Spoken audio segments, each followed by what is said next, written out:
नमस्कार। विचार विमर्श कार्यक्रम में आपका स्वागत है। मैं हूं निमिष कपूर। विचार विमर्श कार्यक्रम में हम ये प्रयास करते हैं कि प्रयोगशालाओं का तकनीकी ज्ञान और वो तमाम सरकारी प्रयास जो आपके लिए और आपके खेतों के लिए हो रहे हैं वो आप तक पहुंचें और आप उसका सीधा लाभ ले सकें। आज हम बात करेंगे ग्रामीण महिलाओं के स्वावलंबन की।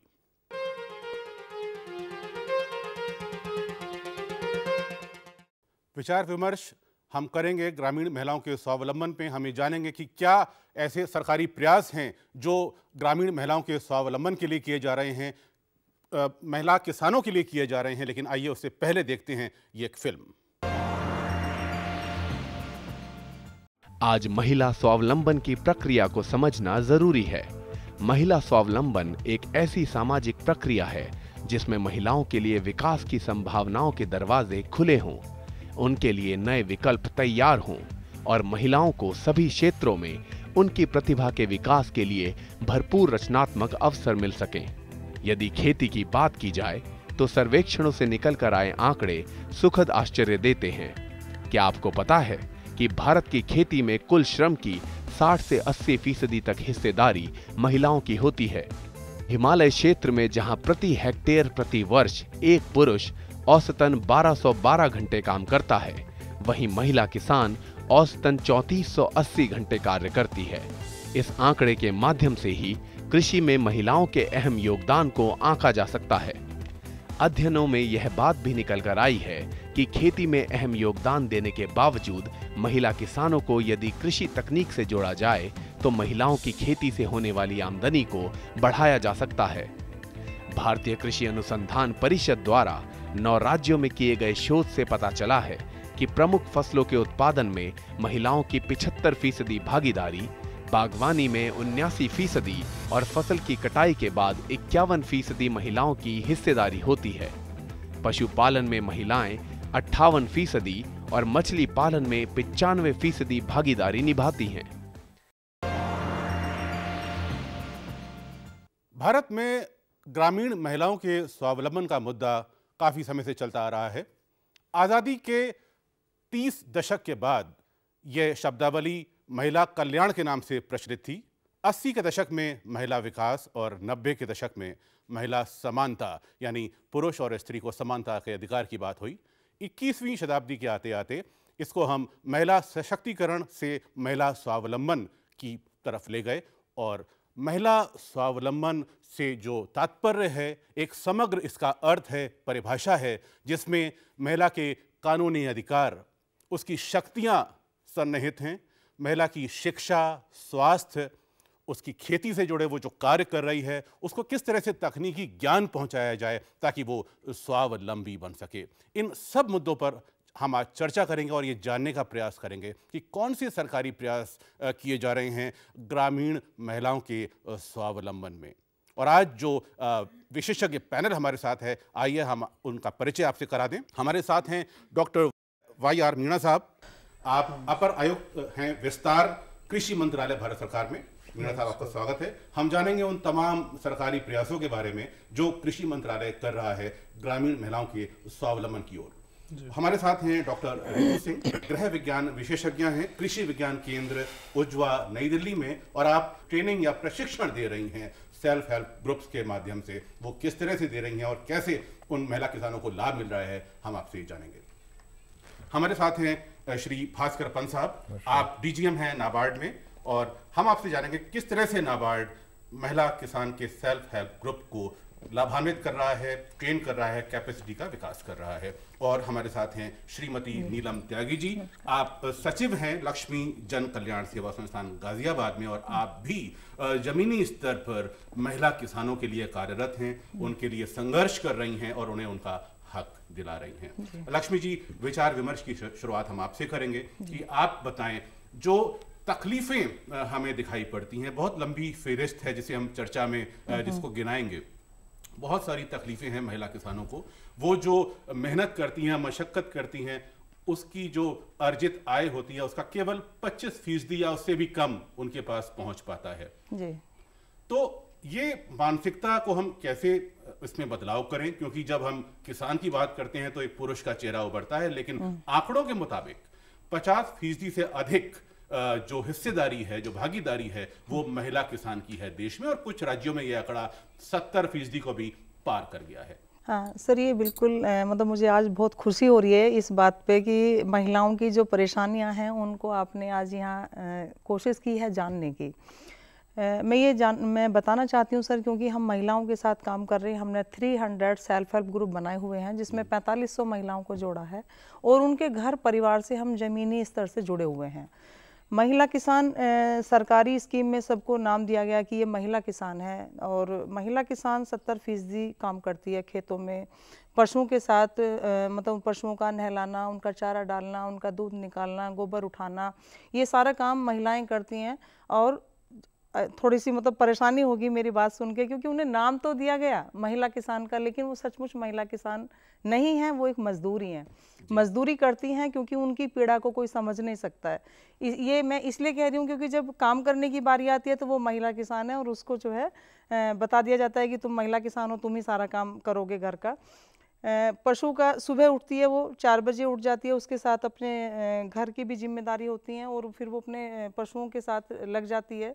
जब दूध निकालने का मतलब चारा डालने का आएगा, खेत से चारा लेके आएगी और उसको पशु को डालेगी, नहलाएगी, धुलाएगी, सारा काम करेगी, और दूध निकाल के डाल के भी आएगी डेयरी तक जहाँ तक जाना है।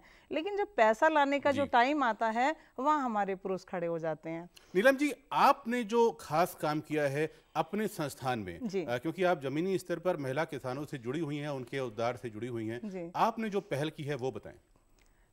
जो हमने पहल की है सर, मैं तो महसूस की कि जाके गांव में देखा कि महिलाएं सचमुच कितनी परेशान है। जागरूकता तो आई है, ऐसा नहीं कह सकते कि जागरूकता नहीं आई है, लेकिन उसके बावजूद भी अगर हम गांव देहात की बात करें, वहां जाके बात करें, तो वो महिलाएं अभी भी बहुत पिछड़ी हुई हैं। हमारी संस्थान ने नाबार्ड के माध्यम से 300 स्वयं सहायता समूह बनाए, जो उत्तर प्रदेश के जैसे गाजियाबाद, गौतम बुद्ध नगर, हापुड़, बागपत, मेरठ, इन जिलों में, जिसमें हमने 4500 महिला किसानों को जोड़ा। और उन महिलाओं को हमने ये जानने की कोशिश की ये महिलाओं का हुनर क्या है और ये क्या कर सकती हैं। अलग अलग, जरूरी नहीं है कि वो बहुत पढ़ी लिखी हों, बस उनको ज़रूरत है कि उनका जो अंदर से आवाज़ आनी चाहिए कि यस, ये मैं काम कर सकती हूँ। आपने जो स्वयं सहायता समूह बनाए हैं, वो कैसे बनाए हैं, कितने बनाए हैं, कहाँ बनाए हैं, और वो कैसे काम कर रहे हैं?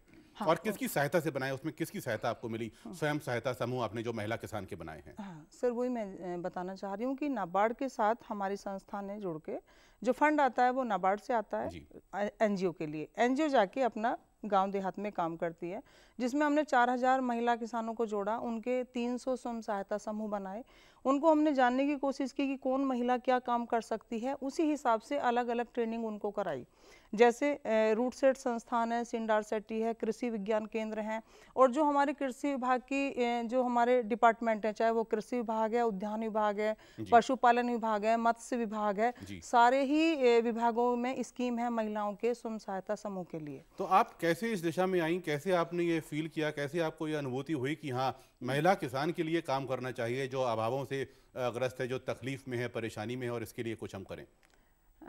सर, मैं इंटर कॉलेज में टीचर थी जी। और वहाँ मैं भी मतलब एक महिला हूँ, और पर्दा प्रथा थी उस गांव में जब मेरी शादी हुई। वहाँ मैंने देखा कि मैं इंटर कॉलेज में जाती हूँ, पढ़ाती हूँ, और जो गांव पड़ोस में जो मोहल्ले की औरतें थीं वो कभी आती हैं 500 रुपये दे दीजिए, कभी 1000 रुपये दे दीजिए, कभी मेरे पास होते थे, कभी नहीं भी होते थे। जब नहीं होते थे तो पता चला कि मैंने उनको 500 रुपये नहीं दिए और उनके जो है पशु की डेथ हो गई। मैंने उनको 1000 रुपये नहीं दिए तो उनकी जो डिलीवरी होनी थी वो रास्ते में कहीं गड़बड़ हो गई, वो अस्पताल तक नहीं पहुंच पाए। तो वो दुख कहीं मतलब मेरे मन को बहुत बहुत दुख पहुंचा। मुझे लगा कि मैं तो मतलब पढ़ा रही हूँ तो बस अपने ही बच्चों का भरण पोषण कर पा रही हूँ, लेकिन ऐसा क्या किया जाए जिससे हम समाज को आगे और महिलाओं को खड़ा कर सकें, और ऐसा कुछ अभियान चलाया जाए कि ये महिलाएं किसी के सामने हाथ ना फैलाएं। मतलब आपने एक ऐसा मेरे मतलब ये टच कर दिया है कि जो मैं सचमुच, उस समय नाबार्ड के डीजीएम थे मिस्टर राघव सर, वो एजीएम थे, वहाँ आए हमारे घर पे और कहने लगे कि बैंक वाले साथ में थे कि कोई महिला हमें ऐसी चाहिए कि जो स्वयं सहायता समूह बना के गांव में काम कर सके। उस समय मुझे कोई जानकारी नहीं थी। तब मैंने कहा कि सर आप मुझे इसके बारे में बताइए। उन्होंने मुझे पूरी जानकारी दी, तो मुझे लगा इससे बढ़िया स्कीम कोई नहीं हो सकती है, और मैंने वहीं से सर शुरुआत की। नीलम जी, आपको देखकर एक शायर का शेर याद आता है जी सर, कि तेरे माथे पर ये आंचल तो बहुत खूब है, लेकिन तो इस आंचल को परचम बना लेती तो अच्छा था, और वो आपने परचम बना लिया, आपने वो फतेह किया, वो मुकाम हासिल किया, और आप कर भी रही हैं। और मुझे लगता है कि आप अपने मकसद में कामयाब होंगी, क्योंकि एक्सपर्ट्स आपके साथ हैं, तकनीकी ज्ञान आपके साथ है। हमारे साथ मीणा जी हैं, जो कृषि मंत्रालय विस्तार से जुड़े हुए हैं। मीणा जी, बहुत सारी समस्याएं हैं, बहुत लंबी फेहरिस्त है जो मैं रिसर्च के बाद निकाल के लाया हूँ। हम जो ग्रामीण महिलाओं के सशक्तिकरण की बात कर रहे हैं, बहुत सारी तमाम गवर्नमेंट स्कीम्स की हम यहाँ बात करेंगे। उससे पहले जो स्वावलंबन की दिशा में आड़े आ रहे हैं महिला किसानों के, लंबे समय तक कड़ी मेहनत, मशक्कत, कम उत्पादन क्षमता या कम उत्पादकता, नई तकनीक तक पहुंच ना होना, कम मजदूरी पर या पारिवारिक मजदूरी पर काम करना, भूमि ऋण, पानी के प्रबंधन और संसाधनों तक पहुंच ना होना, स्त्री पुरुष असमानता पर आधारित मजदूरी दरें, प्रशिक्षण सुविधा उपलब्ध ना होना, स्वास्थ्य के लिए हानिकारक व्यावसायिक जोखिम और पुरुष की तुलना में महिला को कम मजदूरी मिलना, यानी असमानता का शिकार है महिला किसान। तो कौन सी ऐसी योजनाएं हैं? बहुत लंबी फेहरिस्त है, अगर मैं पढ़ूंगा तो शायद समय उसी में बीत जाएगा। बहुत सारी समस्याएं हैं, तो कैसे हम उनसे दो चार हो रहे हैं महिला किसानों के सामने? और जो भी ग्रामीण महिलाएं हमारी जी, जो कृषि या कृषि से संबंधित और जो ग्रामीण व्यवसाय हैं उनसे जुड़ी हुई हैं जी, उनके सामने बहुत सारे मुद्दे हैं, बहुत सी समस्याएं हैं। और एक नज़र से नहीं देखा जाना, जैसे पुरुष को अलग मजदूरी देना या महिलाओं को अलग, इन सब बातों को ध्यान में रखते हुए और महिला किसानों का सशक्तिकरण करने के लिए केंद्र सरकार ने, केंद्रीय कृषि मंत्रालय ने एक तो NGRCA के नाम से national gender resource centre in agriculture, हमारा विस्तार निदेशालय है पूसा में, वहाँ पर एक खोला है। और ये जो सेंटर है, ये हमारी कृषि मंत्रालय की जितनी भी योजनाएं हैं, जैसे आत्मा योजना एक बहुत ही महत्वाकांक्षी योजना है, पूरे देश के करीब 650 जिलों में चल रही है। और इस योजना में सबसे पहले प्रावधान किया गया था कि जो भी बेनिफिशरी ओरिएंटेड स्कीम होंगी, यानी किसानों को सीधे लाभ पहुंचाने वाली, उन योजनाओं में कम से कम भागीदारी महिला किसानों की 30% होनी चाहिए। मान लो कोई महिलाओं का वो या दूसरे जो किसान हैं उनका ग्रुप बनाया है, उसको कहीं घुमाने ले जाना है अच्छी टेक्नोलॉजी दिखाने के लिए, तो उसमें 30% महिलाएँ निश्चित तौर पर होनी चाहिए। कोई कृषि मेला अगर आयोजित कर रहे हैं, उसमें जो हम किसानों को बुला रहे हैं उसमें भी 30% भागीदारी महिलाओं की होनी चाहिए। प्रशिक्षण का कोई कार्यक्रम अगर चल रहा है तो कम से कम, ये जो संख्या मैं बता रहा हूँ, 30% कम से कम आवश्यक रूप से होनी चाहिए। और इसके लिए हमने विभिन्न स्तर से राज्यों को और हमारे जो आत्मा योजना के संचालक हैं उन सबको समय समय पर चिट्ठियाँ लिखी। हमारा भारतीय कृषि अनुसंधान परिषद है, उसके DG और हमारे जो सेक्रेटरी हैं कृषि सहकारिता एवं किसान कल्याण मंत्रालय के, उन सेक्रेटरी के द्वारा संयुक्त रूप से भी सर्कुलर भेजे गए। इससे इतना बदलाव आया कि उनको लगा, जो भी इस कार्यक्रम को चलाते हैं अधिकारी, कि ये बहुत ही आवश्यक है। अगर हम प्रोग्रेस रिपोर्ट भेजेंगे उसमें इतनी संख्या में महिलाओं की भागीदारी नहीं हुई तो ये उनके पार्ट पर रिफ्लेक्ट होगा। तो इस तरीके से और दूसरे जो विभाग हैं हमारे, मतलब कृषि मंत्रालय में करीब करीब 18-20 डिवीज़न हैं, सभी डिवीज़नों में बागवानी का जैसे है, बागवानी संबंधित जो योजनाएं चल रही हैं उनको भी लिखा गया। और उनको स्पेशली ये भी बोला गया कि जब आप बजट बनाते हैं, बजटिंग में भी महिलाओं के लिए सीधे शुरू में ही प्रावधान रखें। मीणा साहब, जो आंकड़े हैं हमारे पास जो आपके विभाग से निकल के आए हैं, महिलाओं की भागीदारी पशुपालन, फसल उत्पादन, मछली पालन, फसल की कटाई, भंडारण, सभी में है, और ये 50% से ज़्यादा है। कुछ राज्यों में 50% और कहीं पे ज़्यादा भी है। तो ऐसे में अगर वो आंकड़ा 30% जो आप भागीदारी बता रहे हैं आपने कार्यक्रमों में, उसको अगर आप 50% कर दें तो मुझे लगता है कि और ज़्यादा जी हाँ, बहुत ठीक कहा आपने। बल्कि जैसे कार्य करने की क्षमता के हिसाब से अगर हम देखते हैं तो महिलाएं कृषि का मूल आधार हैं। हम कहते हैं इंडियन एग्रीकल्चर की बैकबोन है महिलाएं, और कई जगह 65 से 70% कार्य करती हैं। जैसे हमें बताया NGO की इन्होंने अध्यक्ष ने, तो ये है कि महिलाओं की जो भागीदारी है सुबह 4 बजे से लेके और शाम ढलने तक उनका कार्यक्रम घर से ही चालू हो जाता है। पशुओं की देखभाल करना, दूध निकालना, खाना बनाना, ये सब कृषि से संबंधित हैं। पशुपालन भी हमारा कृषि का ही एक सहायक व्यवसाय है। खेतों में भी महिलाएं ज़्यादा काम करती हैं, पुरुष दूसरी व्यवस्था में ज़रूर लगे होते हैं। कई बार वो जैसे मीटिंग है, पंचायत हैं, उनमें भी भागीदारी उनकी होती है, लेकिन महिलाएं 100% कृषि और कृषि से संबंधित जो कार्यक्रम है उनमें अपनी भागीदारी देती हैं। इसके अलावा जो भोजन बनाना, बच्चों की देखभाल करना, जो दूसरी जिम्मेदारियां हैं, निश्चित तौर पर 70% से भी ज़्यादा महिलाओं की हम आपसे भागीदारी। वो भी तकनीकी ज्ञान जानेंगे जो आप पहुंचा रहे हैं महिला किसानों के लिए, खास तौर पर ऐसी तकनीकें जो बनाई गई हैं जो उनके लिए हैं, वो क्या हैं वो भी हम आपसे जानेंगे। लेकिन अभी हम चलते हैं भास्कर साहब के पास, जो नाबार्ड से हैं, DGM नाबार्ड हैं। सर, आप बहुत बड़ा काम कर रहे हैं, जो सेल्फ हेल्प ग्रुप आपने बनाए हैं। कई लाख वो ग्रुप हैं देश में जिनको आप ट्रेनिंग दे रहे हैं, फंडिंग कर रहे हैं, ग्रांट्स दे रहे हैं। आपका अनुभव क्या रहा? क्योंकि आंकड़े उत्साहित भी करते हैं लेकिन कहीं कहीं पर हतोत्साहित भी करते हैं।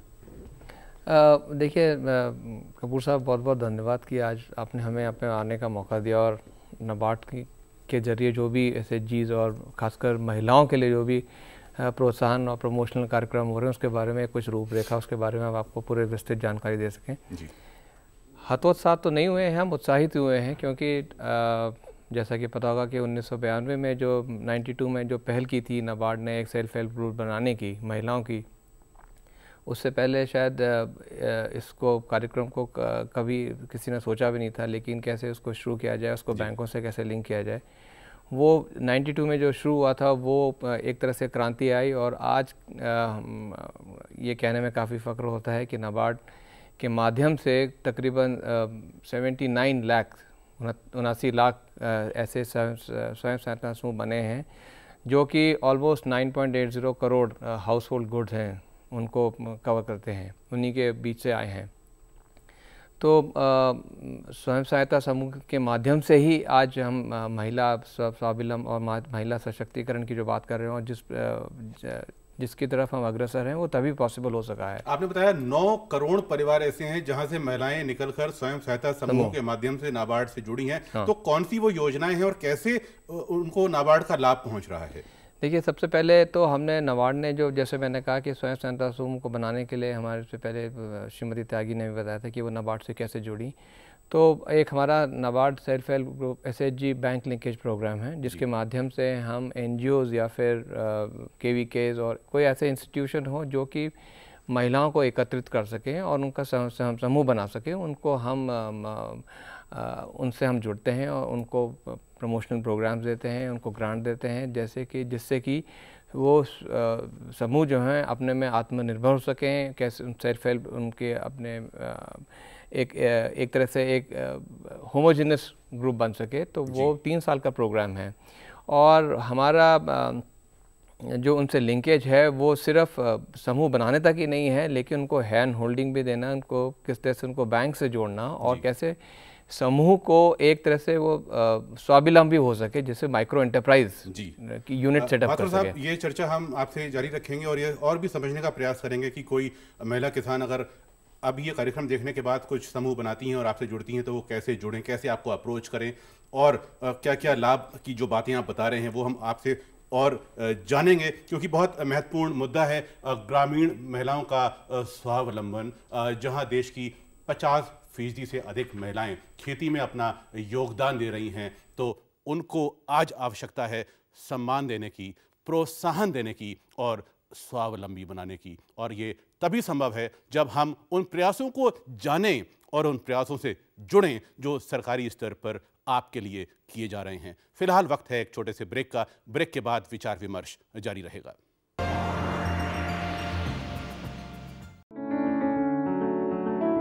महका महका घर आंगन, हरियाली से खिलेगा तन मन। छत पर छोटी सी बगिया, जरूरत भी पूरी, शौक भी पूरा। देखिए छत पर बागवानी, शनिवार सुबह 9 बजे।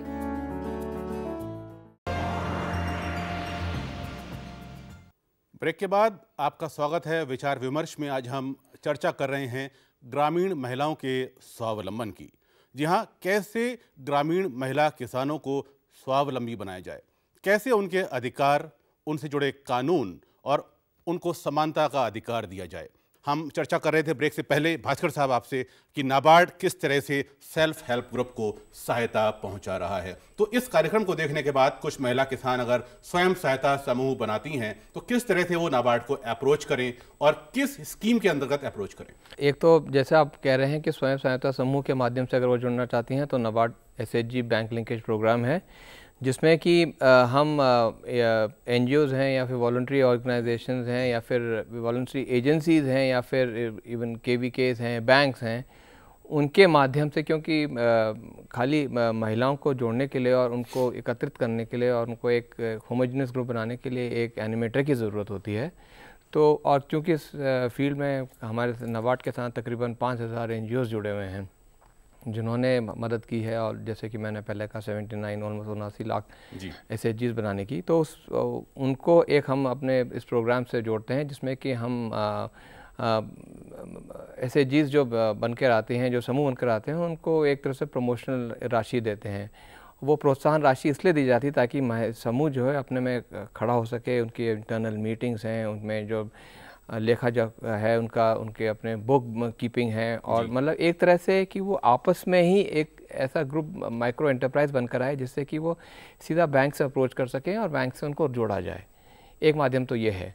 दूसरा, अगर ये तो इसमें हम किसान खेती ही नहीं पर अकृषि क्षेत्र में भी, जैसे स्मॉल यूनिट्स हैं, नॉन फार्म सेक्टर है, उससे भी जैसे लघु उद्योग हैं, उसमें भी अगर महिलाएं कुछ सशक्त हैं, अपना उसमें ऐसे उद्योग लगाना चाहती हैं, तो जैसे लेजर पापड़ के जैसे आपने नाम सुना होगा, या फिर उस ऐसे ही और जो महिला घरेलू उद्योग हैं जी, बहुत बहुत महत्वपूर्ण बात। तो उनको वो घरेलू उद्योग को कैसे उनको एक बड़ा एक एंटरप्राइज बनाया जाए। बिल्कुल, खेती के साथ वो एक उनका एक व्यवसाय खड़ा हो सकता है, लघु उद्योग, एक माइक्रो या मिनी एंटरप्राइज जिसमें आप सहायता करते हैं। हाँ जी, और साथ में हम कैपेसिटी बिल्डिंग भी करते हैं, ट्रेनिंग प्रोग्राम भी करते हैं, और साथ में खाली समूह तक नहीं, हम तब चाहते हैं कि समूह का फेडरेशन हो, क्योंकि जितने ज़्यादा महिलाएं एक तरह से फेडरेट होंगी या जुड़ेंगी तो उनकी मार्केट को अप्रोच करने, एक बाज़ार में अपने प्रोडक्ट को बेचने में भी उनको ज़्यादा आसानी होगी। बहुत अच्छी बात की आपने, क्योंकि एक आलू जिसकी एक आलू की कीमत 50 पैसे या 1 रुपये होती है, कैसे उस एक आलू से वो चिप्स बनाकर उससे 10 रुपये या 20 रुपये पैदा कर सकती हैं, इसकी हम चर्चा करेंगे। डॉक्टर रितु सिंह हमारे पास हैं, आप गृह विज्ञान विशेषज्ञ हैं और कृषि विज्ञान केंद्र उजवा में, दिल्ली में, जिसमें आज जो प्रयास किए जा रहे हैं, जैसा कि हमने अध्ययन किया, रिसर्च आपका देखा, उसमें गृह विज्ञान में जो आपने भास्कर साहब ने जो इंडस्ट्री की बात की, जो माइक्रो इंडस्ट्री या मिनी जो लघु उद्योग की बात की, उसको जोड़ा जा रहा है जी। तो कैसे आप उस तकनीकी ज्ञान को गृह विज्ञान में समावेशित कर रही हैं और कैसे उनका प्रशिक्षण, ट्रेनिंग, पात्रता के विकास के लिए आप दे रही हैं, उसके विषय में हमें बताएं।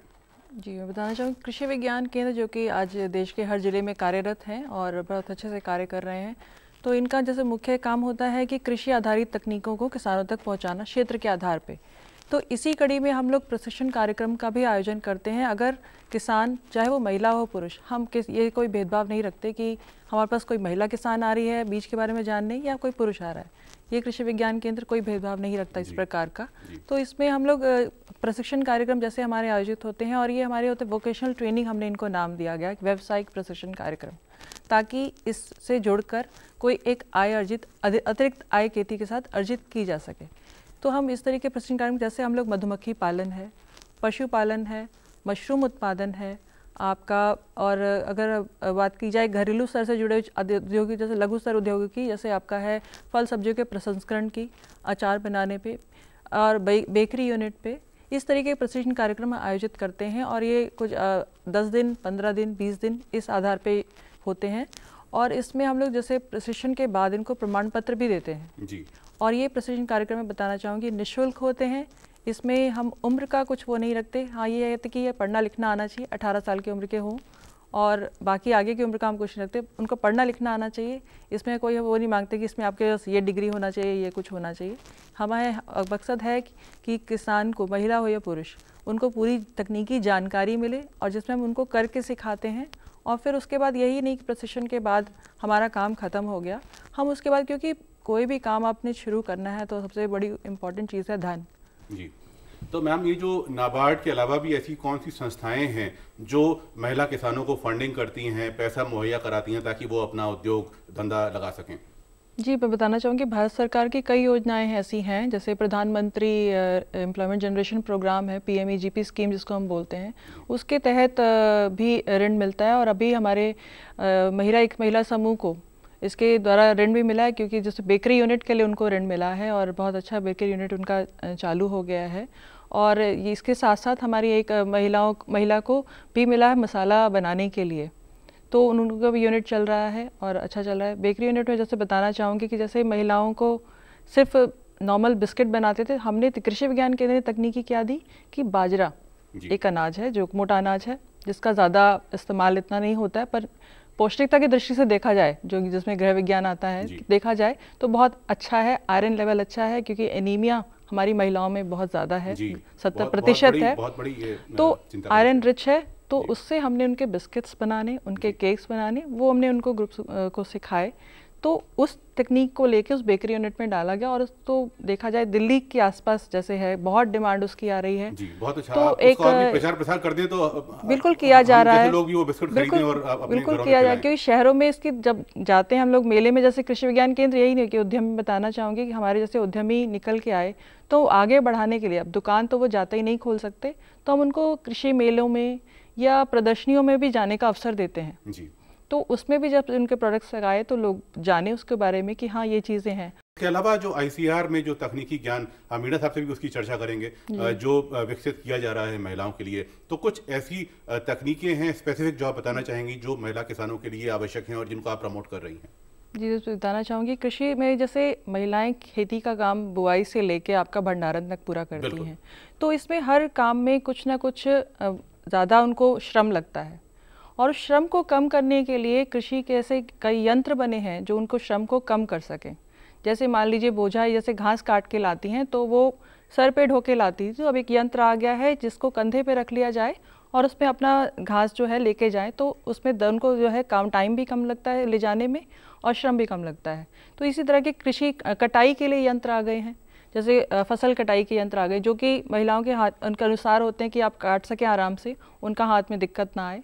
तो इस तरीके के औजार हैं, यंत्र हैं। तो ये यंत्र उन तक कैसे पहुंचते हैं? उन्हें वो परचेज करना होता है, वो खरीदते हैं, उसको कुछ उसमें सब्सिडी होती है? जी, मैं बताती हूँ। इसमें जैसे यंत्र हम लोग आए तो कृषि विज्ञान केंद्र उन यंत्र का किसान के खेत पे, महिला के खेत पे, मतलब जहाँ पे काम कर रही है वहाँ जाके उनको प्रदर्शन करता है, उनको इस्तेमाल करने के लिए देता है कुछ समय के लिए, वो उसमें डेमोन्स्ट्रेशन में हम लोग इस्तेमाल करने के लिए देते हैं।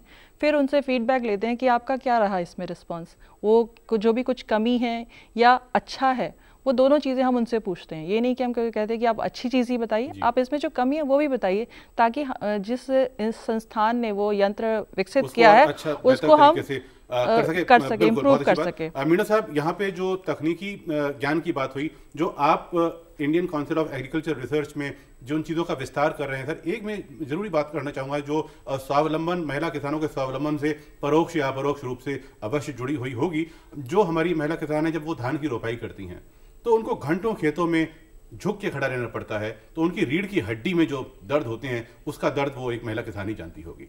बहुत सारी स्वास्थ्य की समस्याएं महिलाओं को खेतों में होती हैं, उनसे जुड़ी कुछ तकनीकें आप बना रहे हैं जिनका विस्तार आप कर रहे हैं। बहुत ठीक कहा आपने। महिला किसानों की वैसे तो ढेरों समस्याएं हैं, लेकिन जैसे मैडम ऋतु सिंह ने भी बोला है, कृषि यंत्र आज की तारीख में हमारे देश में बहुत अच्छे उपलब्ध हैं, लेकिन सभी को जानकारी नहीं है, सभी तक उनकी पहुंच नहीं है। इसी बात को ध्यान में रख के हमने पूरे देश से और कृषि यंत्रों में जो कार्य कर रहे हैं उन संस्थानों से, कृषि विज्ञान केंद्रों का भी फीडबैक लेके एक अभी हमने एक पुस्तिका पब्लिश की है जिसमें महिलाओं के उपयोगी जो कृषि यंत्र हैं उन सब का विवरण दिया है, उनकी कीमत और कहाँ से वो खरीद सकते हैं, और पूरे देश में हम उसको सर्कुलेट कर रहे हैं। अभी पब्लिश की है बुक। तो यही ध्यान रखें कि छोटे छोटे कृषि के कार्य हैं। अब धान की जैसे रोपाई है, कीचड़ में वैसे करते हैं, पानी भरा होता है। बहुत आपने सही पॉइंट आउट किया कि झुक के काफ़ी देर तक काम करने से कई समस्याएं आ जाती हैं। हालांकि पैडी ट्रांसप्लांटर भी है जो हर किसान उसको ले नहीं सकता, उसके लिए भी हमारा जो मशीनरी विभाग है उसने सेल्फ हेल्प ग्रुप के माध्यम से कस्टम्स हायरिंग के माध्यम से, जिससे कि समूह बना करके उनको बैंक के से वित्तीय सहायता दिला करके और गांव में दे दिया जाता है। फिर वो अपना भी काम कर सकता है वो समूह, और दूसरे लोगों को किराए पर भी दे सकते हैं।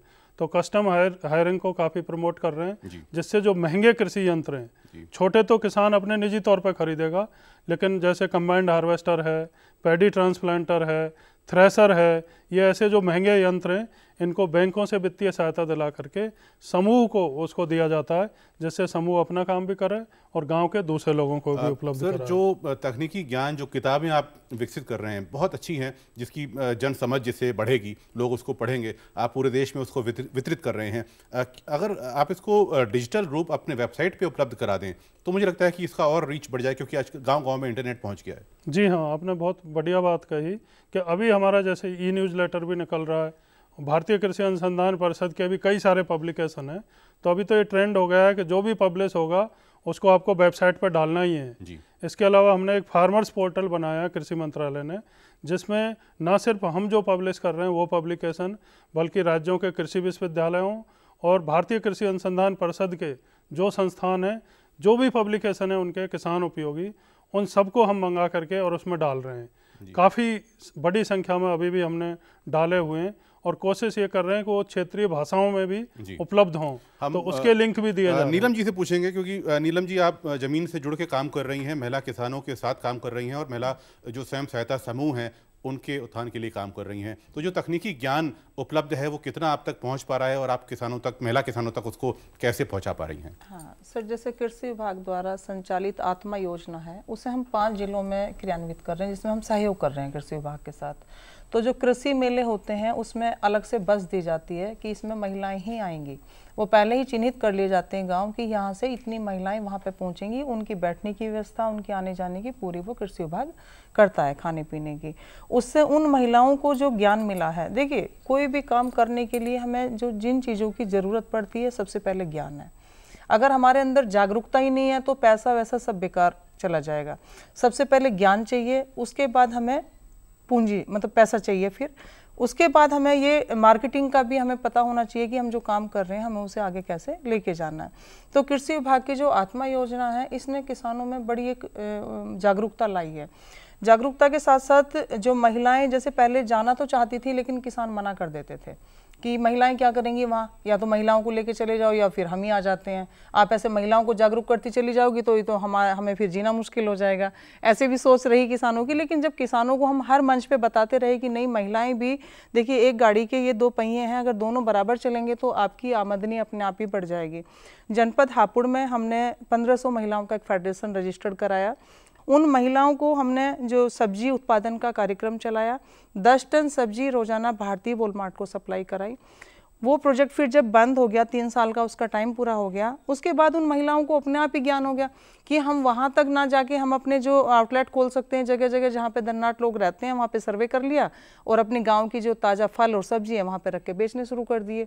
इसी तरह उन सब्जियों से सब्जी का दाम कितना होता है और सब्जी से जो अचार बनाया, अचार की कीमत कितनी होती है, सुनहरा फ्रेश से ब्रांडिंग की और उसको मार्केटिंग करना शुरू कर दिया। अच्छी बात है कि आप महिला किसानों को मार्केटिंग की तरफ ले जा रही हैं, ताकि उनकी जो अर्जित आय है वो उनको पूरी तरह मिल पाए। लेकिन क्या वो मिल पा रही? क्योंकि महिला किसान एक परिवार में रहती है जहाँ पे उसका पति, आज जो सर्वे बता रहे हैं, जो रिपोर्ट्स बता रही हैं कि वो शहर में कमाने जाता है, उद्योग धंधे में ज्यादा पैसा कमाना चाहता है और वो खेत की जिम्मेदारी उस महिला की होती है। लेकिन तो ऐसे जो सामाजिक आर्थिक सरोकार हैं, जो महिला स्वावलंबन में कहीं ना कहीं आड़े आ रहे हैं, क्या आप उनसे भी कुछ परिचित हैं सर? देखिए, नहीं सर, बिल्कुल नहीं। इसमें ऐसा है ना सर, जो महिला काम करती है वो महिला मजदूरी करती है और उसमें हमने ऐसे बहुत सारे कर्ज चुकाए समूह के माध्यम से। बिल्कुल, महिला स्वावलंबन के लिए सामाजिक, आर्थिक और राजनीतिक सरोकारों की ये चर्चा जारी रहेगी। लेकिन फिलहाल वक्त है एक छोटे से ब्रेक का, और ब्रेक के बाद हम लौटेंगे और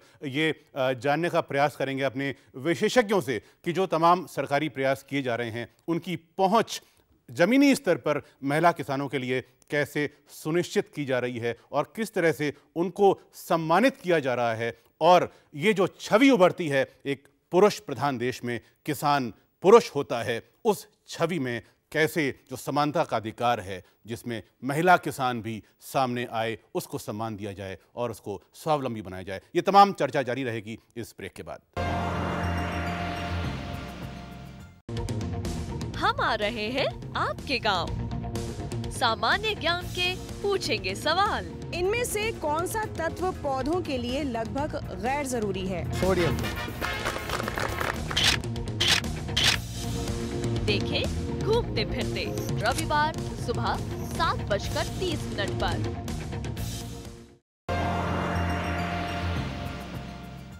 ब्रेक के बाद आपका स्वागत है।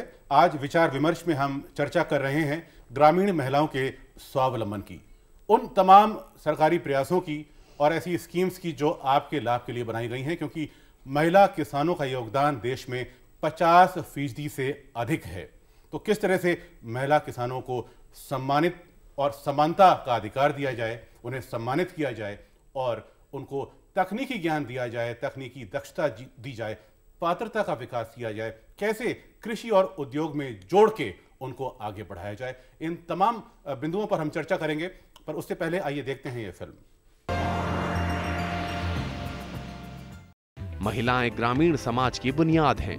वे किसान हैं, मछुआरे हैं, पशुपालक हैं, उद्यमी हैं।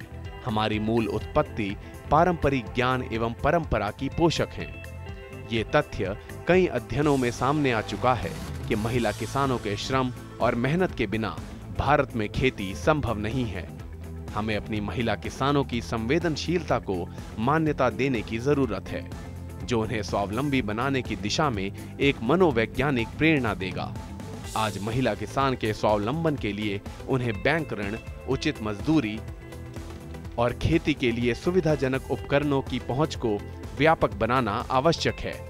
धान के खेत में रोपाई करती महिला किसान का दर्द और उसकी रीढ़ की हड्डी की तकलीफ दूसरी महिला किसान ही जानती है। महिला किसानों को बेहतर खेती उपकरण की पहुंच सुनिश्चित करने की दिशा में देश के 600 से अधिक कृषि विज्ञान केंद्र महत्वपूर्ण भूमिका निभा रहे हैं। दुनिया में अपने तरह के इस पहले संस्थान ने महिलाओं के कृषि में योगदान को पहचानते हुए उनके अनुरूप नई विधियां बनाने और नई तकनीक विकसित करने में अहम भूमिका निभाई है। आज कोशिश की जा रही है कि गृह विज्ञान को एक विषय के रूप में और अधिक उन्नत बनाते हुए इसे उद्योगों के साथ जोड़ा जाए। इसी संदर्भ में राष्ट्रीय कृषि शोध प्रणाली के वैज्ञानिकों और शिक्षाविदों को भी इससे जोड़ा जा रहा है। ऐसा करके कृषि में प्रशिक्षित महिलाओं की कमी को दूर किया जा सकेगा, जो कि महिला किसानों में दक्षता के विकास के साथ स्वावलंबी बनाने में एक बड़ा कदम साबित होगा। ब्रेक से पहले हम चर्चा कर रहे थे नीलम जी आपसे, और ये जानने का प्रयास कर रहे थे जिस तरह से आपने स्वयं सहायता समूहों के लिए एक बड़ा काम आरंभ किया है। और हम चर्चा कर रहे थे कि एक महिला किसान एक परिवार का सदस्य भी है, उसका पति कमाने के लिए शहर भी जाता है, उस महिला को अपने बच्चे का पालन पोषण भी करना है, अपने स्वास्थ्य की तमाम समस्याओं से भी जूझना है और अपने घर की परिस्थितियों को भी झेलना है, और उस पैसे पर उसका पूरा अधिकार भी नहीं होता या बिल्कुल अधिकार नहीं होता। तो ऐसी समस्याओं से आप किस तरह से, आप कुछ हमें ऐसी कहानियां बताएं जिनको आपने डील किया और आपको सक्सेस मिली। जी सर, देखिए सर, जो जॉइंट फैमिली होती हैं उनमें ज़्यादा तकलीफ है उन परिवारों को चलाने के लिए कि वहाँ पे अलग से पैसा नहीं दिया जाता है।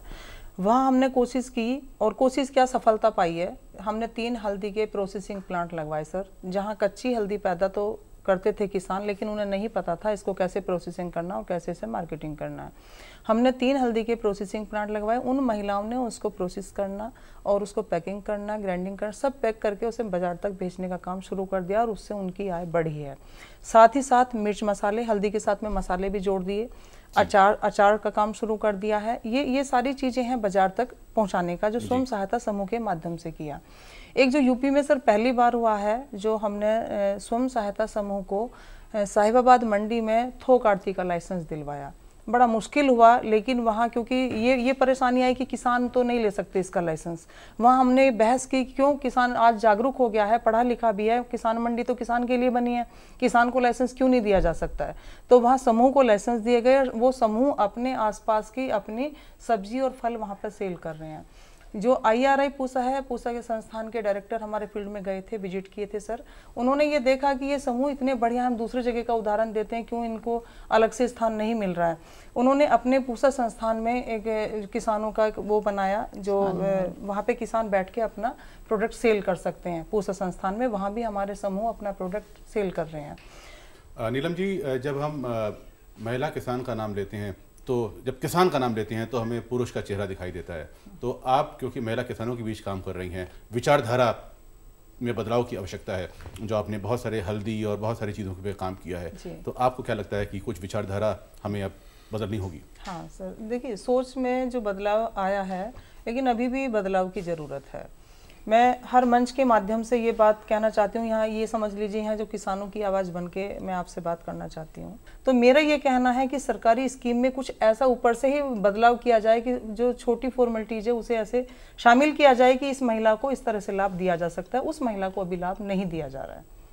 जी, तो वो जो मुश्किलातें आती हैं ग्रास रूट लेवल पे, जो आपने परखा है, जिनको आपने देखा है, उसमें आप चाहती हैं कि बदलाव किया जाए, ताकि जो महिला के स्वावलंबन की हम यहाँ चर्चा कर रहे हैं उसको उन फॉर्मों में न उलझाया जाए जिसमें 10 तरह के दस्तखत और प्रमाण पत्रों की आवश्यकता होती है। सीधे उन योजनाओं का लाभ अगर वो महिला किसान है तो उसको मिले। तो आप बिल्कुल, आपका ये सुझाव यहाँ आया और इसको हमारे पॉलिसी मेकर्स भी देख रहे हैं। मुझे लगता है कि ये इम्प्लीमेंट होना चाहिए। भास्कर साहब, जो नाबार्ड में बहुत सारी और भी स्कीम्स हैं, जो आप महिला किसान क्लब इस्टेब्लिश कराते हैं, उस क्लब के क्या ऑब्जेक्टिव हैं और किस तरह से आप सहायता पहुंचाते हैं क्लब को, और उसके अलावा आपके जॉइंट लायबिलिटी प्रोग्राम्स हैं, उसके बारे में भी हम जानना चाहेंगे आपसे। ये महिला किसान क्लब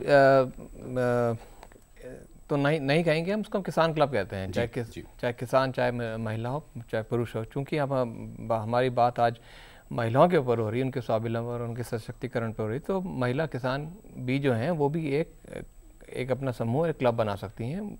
उसमें फ़र्क उसका और स्वयं सहायता समूह जो है उसमें थोड़ा फ़र्क ये है कि ये एक ऐसा समूह है महिला किसानों का जो कि वाकई में कुछ उन्नत खेती करना चाहती हों, और जिसके माध्यम से उनको और उनकी आय में भी कुछ बढ़ोतरी हो और वो मार्केट भी अपने जो फार्म प्रोड्यूस हो उसको भेज सकें। ये एक प्रोग्राम नाबार्ड का भी काफ़ी 1982 से चल रहा है। पहले इसको हम विकास वॉलंटरी वाहिनी से कहते थे, लेकिन अब उसको फार्मर्स क्लब के नाम पर नाम दिया है। और वो कुछ 5 नियम हैं उसके, जिसका कि प्राय यही है कि वो किस तरह से बैंकों से लोन लिया जाए, लोन को किस तरह किन शर्तों में उसको इस्तेमाल किया जाए, और उसका कुछ आय जो उससे होती है खेती से, उसमें कुछ आय जो है अपने सेविंग के लिए भी इस्तेमाल करें, और नियमित रूप से जो इंस्टॉलमेंट हैं बैंक को वापस करें। ये और जो कि एक उन्नत खेती करने में इंटरेस्टेड हों, ये 5 शर्तें हैं। और अगर इन महिलाएं में को इसमें इनको मानती हैं तो वो एक किसान क्लब बना सकती हैं। एक किसान क्लब में भी हम नाबार्ड जो है प्रोत्साहन राशि देता है, वो भी NGO के माध्यम से भी हो सकता है या फिर कोई और इंस्टीट्यूशन आए जो इन महिलाओं को एकत्रित कर सके। और ये भी 3 साल का प्रोग्राम है। हर एक साल तकरीबन 10,000 रुपये दिए जाते हैं, जिसमें कि महिलाओं को टेक्निकल एक्सपर्ट से, या जैसे कि कृषि विज्ञान केंद्र हो गए या फिर एग्रीकल्चर यूनिवर्सिटीज़ हो गई, वहाँ से जो तकनीकी जानकारी है उनको दे सकें। और हमारा मानना यह है कि ये कार्यक्रम सिर्फ 3 साल तक ही नहीं रहना चाहिए, लेकिन 3 साल के बाद महिलाएं इतनी सशक्त हो जाएं कि वो अपने बलबूते पे उससे अपने आप को वो ना कि एक समूह में रहें, बशर्ते मतलब इसके आगे भी एक फार्मर प्रोड्यूसर ऑर्गेनाइजेशन के रूप में उभर कर, बल्कि एक सस्टेन, एक टिकाऊ विकास उनका होता रहे। हाँ। तो ये है किसान क्लब, जिसमें महिला किसान भी जुड़ रही हैं। और जॉइंट लायबिलिटी प्रोग्राम को संक्षेप में आप देखिए। जॉइंट लायबिलिटी प्रोग्राम्स मूलतः उन किसानों के लिए है जिनके पास अपनी खेती उनके नाम से नहीं है, लेकिन एक तरह से वो टेनेंट फार्मिंग कर रहे हैं, क्योंकि खेती ज़मीन उनके नाम से नहीं है, वो बैंकों से वो जुड़ नहीं पाते और लोन नहीं मिल पाता, लेकिन वो खेती कर रहे हैं और उनको भी पैसे की ज़रूरत होती है। इसलिए एक तरह से ये एक सोशल एम्पावरमेंट है और सोशल गारंटी जो है, क्योंकि जो ग्रुप बनता है वो किसानों का, खासकर वो जो टेनेंट फार्मर्स हैं, वो बैंकों से लोन लेते हैं, और हर एक जो मेंबर है जॉइंट लायबिलिटी ग्रुप का, वो दूसरे मेंबर के लिए एक तरह से गारंटी देता है। और उससे क्या होता है कि बैंकों को भी आसान होता है वो या तो वो डायरेक्टली उनको हर एक इंडिविजुअल को वो KCC जैसे किसान क्रेडिट कार्ड है वो दे सकते हैं, या फिर पूरे समूह को एक तरह का लोन आवंटन कर सकते हैं जो कि आपस में ग्रुप में बांटा जा सकता है। जानकारी नाबार्ड की वेबसाइट पे भी उपलब्ध होगी। मुझे लगता है कि इसको आजकल हर जगह इंटरनेट है, गांव-गांव में इंटरनेट है, नाबार्ड की वेबसाइट पे देखिए और इन योजनाओं का लाभ हमारे किसान उठा सकते हैं। इसके बाद में एक बात और आपसे संक्षेप में रखना चाहूँगा कि अभी तो हम स्वयं सहायता समूह की बात कर रहे हैं, लेकिन नाबार्ड ने एक और पहल की है जिसका कि नाम रखा है ई-शक्ति, डिजिटल प्लेटफॉर्म है, क्योंकि हर एक चीज़ डिजिटाइज होना चाहिए और जो आसानी से उपलब्ध हो सके। होता क्या था, तो स्वयं सहायता समूह अभी तक जो बने थे उनमें बैंकों से उनको लिंक करने में प्रॉब्लम आई थी, क्योंकि बैंकर्स उनके पास नहीं आ पा रहे थे। लेकिन हमने एक एंड्रॉयड ऐप और उसके माध्यम से एक MIS इंफॉर्मेशन सिस्टम हम ऐसा डेवलप कर रहे हैं विच विल बी मतलब जो कि वेब बेस्ड होगी और जिससे कि बैंकर्स को सारे की सारी इन्फॉर्मेशन मिल पाएगी पूरे समूह के बारे में। नाबार्ड की सारी सूचनाएं एक ऐप के माध्यम से समूह की सूचनाएं मोबाइल पे उपलब्ध हो जाएगी। 2 हमने पायलट रन किए थे, एक हमने झारखंड में रामगढ़ डिस्ट्रिक्ट में और दूसरा धुले महाराष्ट्र, और वहाँ पे बहुत सक्सेसफुल। बहुत अच्छा, उस तकनीक के माध्यम से आप सूचनाओं को बहुत पास ला रहे हैं। बहुत धन्यवाद। मीणा साहब, जो आत्मा की बात है, उस आत्मा का जो आपकी योजना है उसके बारे में हमें संक्षेप में बताएं, उसका पूरा परिभाषा क्या है और कैसे महिला स्वावलंबन में आत्मा काम कर रही है। आत्मा जो स्कीम है एक्चुअली में उसका असली नाम है रिफॉर्म्स एंड एग्रीकल्चर एक्सटेंशन, क्योंकि जैसे आजकल टेक्नोलॉजी का विस्तार हो रहा है उसी तरीके से एक्सटेंशन यानी कृषि प्रचार प्रसार के जो माध्यम हैं उनमें भी काफ़ी बदलाव आया है। टेक्नोलॉजी में इंफॉर्मेशन टेक्नोलॉजी का काफ़ी इस्तेमाल होने लगा है, तो कई ऐसे माध्यम हैं, इसलिए रिफॉर्म्स इसमें भी लाया गया है विस्तार के कार्यक्रमों में। आत्मा एक जिले स्तर पर स्वयंसेवी संस्था हम उसको कह सकते हैं, agricultural technology management agency ATMA।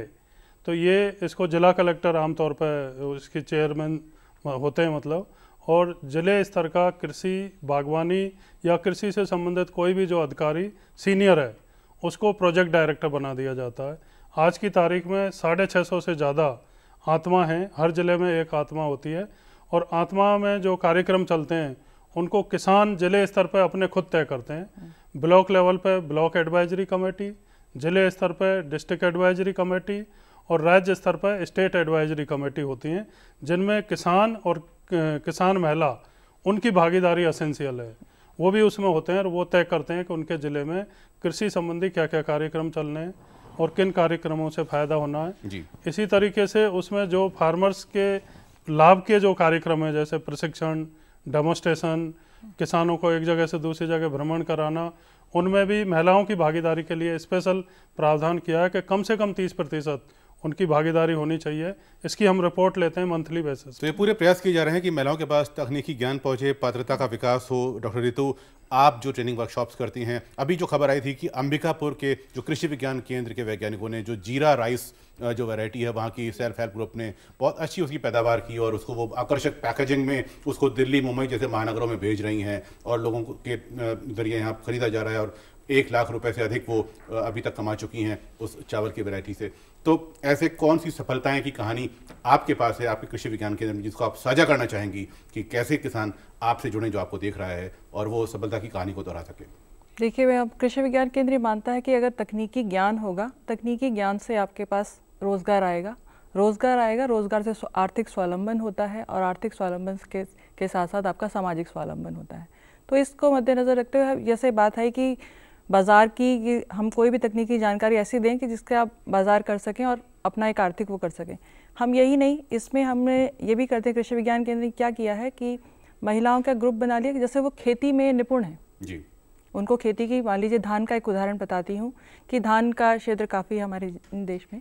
तो धान में हमने क्या किया है कि किसान महिलाओं का समूह बना दिया है, क्योंकि वो सारी जानकारी जानती हैं, उनकी बिजाई करना, उनकी रोपाई करना और आगे करना। तो ऐसे करके कृषि सहाय करके महिलाओं का एक ग्रुप बनाया हुआ है जिनको पूरा तकनीकी ज्ञान है धान के क्षेत्र में। तो ऐसा क्या होता है, क्योंकि आजकल किसान जो है वो खुद सारे किसान खेती नहीं करते, वो मजदूरों से करवाते हैं।